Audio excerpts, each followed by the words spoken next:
जय हिंद दोस्तों। तो आज हम लोग देखने वाले हैं इंटीग्रेशन का जो हम लोग का टॉपिक चल रहा था, ठीक है। एक्सरसाइज उसमें 7.2 देख रहे थे और इसके पहले तक जो है हम लोग जो है क्वेश्चन नंबर 18 तक जो है कर चुके थे, ठीक है।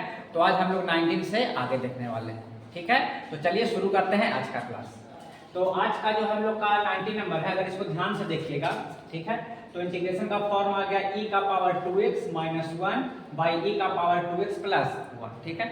तो इस पार्ट के लिए जो है आपको ध्यान रखना है क्या, ठीक है। इस पार्ट के लिए हमेशा याद रखना है ऐसे सवाल में, ठीक है, क्या कि e के पावर जो 2x है इसको हम लोग e के पावर x का स्क्वायर लिख सकते हैं और नीचे भी e के पावर x का क्या लिख सकते हैं, स्क्वायर लिख सकते हैं, ठीक है।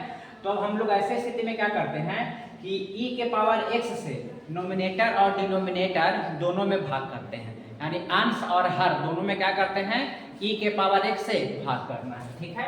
तो डिवाइडिंग नोमिनेटर एंड डिनोमिनेटर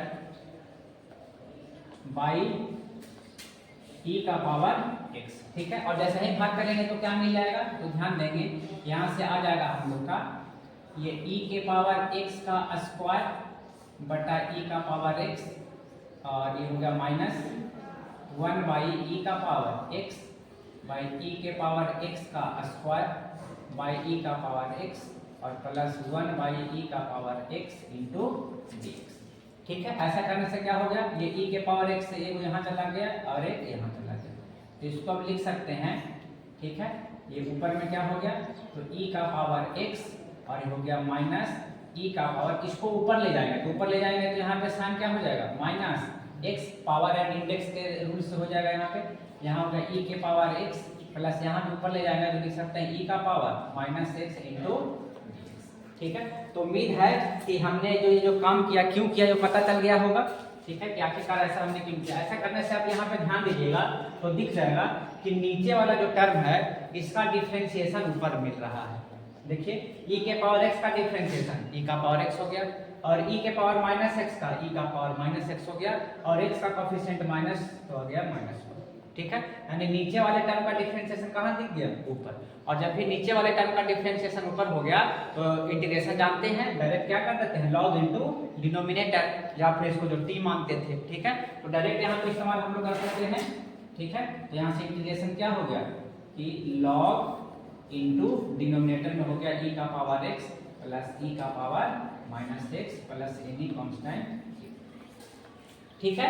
तो उम्मीद करते हैं कि ये सवाल आप काफी बेहतर तरीके से समझ गए होंगे। और सेम यहाँ अगर डायरेक्ट नहीं करेंगे तो आप टी मान के भी प्रोसेस कर सकते हैं आगे का, ठीक है। अब इस सवाल पे आते हैं, इस दूसरे वाले पे। तो इस दूसरे वाले सवाल को देखेंगे तो इसमें भी ध्यान सेम टू सेम है, जो काम यहाँ पे हुआ है वही काम यहाँ पे भी करना है, ठीक है। यहाँ पे डायरेक्ट देखेंगे कि नीचे का डिफरेंशिएशन ऊपर दिख जाएगा, e के पावर 2x का e का पावर 2x हो गया, x का कोएफिशिएंट 2, तो यहाँ पे जो है बाई में आ जाएगा, मतलब इनटू में आ जाएगा डिफरेंशिएशन वाले में। तो यहाँ पे डायरेक्ट मान लेते हैं लेट e का पावर 2x प्लस e का power minus 2x is equal to क्या मान लिए, t हमने मान लिए, ठीक है।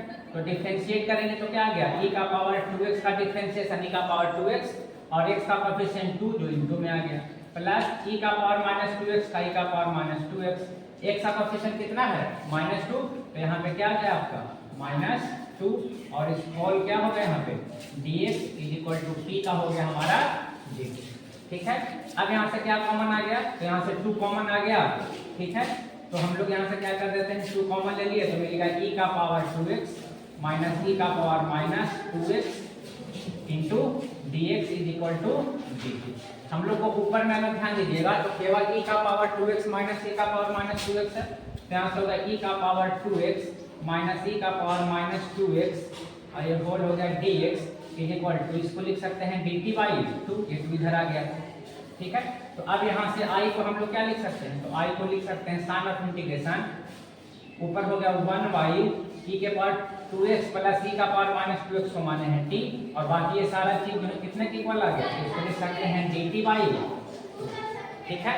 और जैसे ही ये काम करेंगे तो ये रूप आ गया 1 बटा x का, और 1 बटा x का इंटीग्रेशन जानते हैं, ठीक है। तो यहाँ से पहले 1/2 को बाहर कर दिए, 1/t का हो गया log t plus any constant के, और अब t का जो वैल्यू है t का मान पुट करते हैं तो आ गया 1/2 लॉग और t का मान हो गया हमारा e का पावर 2x प्लस e का पावर माइनस 2x प्लस यानी कांस्टेंट।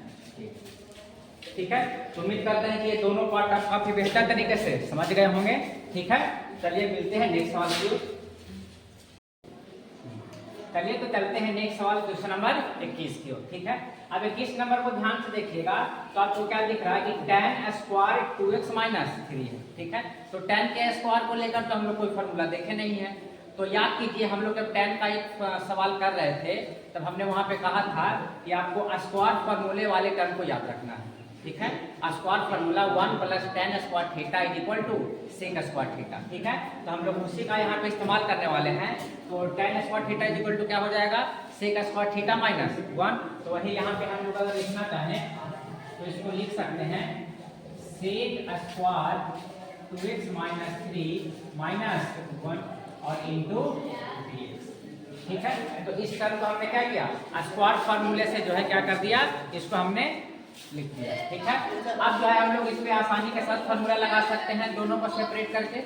ठीक है, सेपरेट करेंगे तो पहला टर्म आपको दिख रहा है सेक स्क्वायर थीटा का रूट। ठीक है, और सेक स्क्वायर थीटा का इंटीग्रेशन क्या होता है, tan थीटा।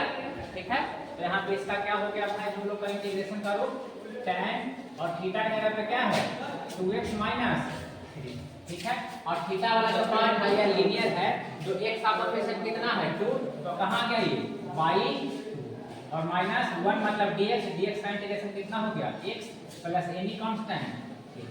ठीक है, तो ये तो काफी आसान सा सवाल था। ठीक है, उम्मीद करते हैं इसको समझ चुके होंगे।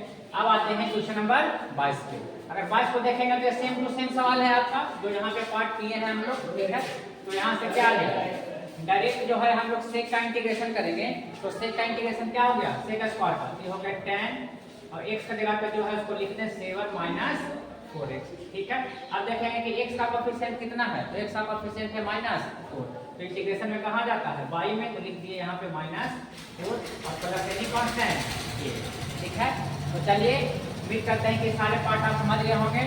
तो आज के लिए इतना ही, मिलते हैं फिर नेक्स्ट पार्ट में। ठीक है।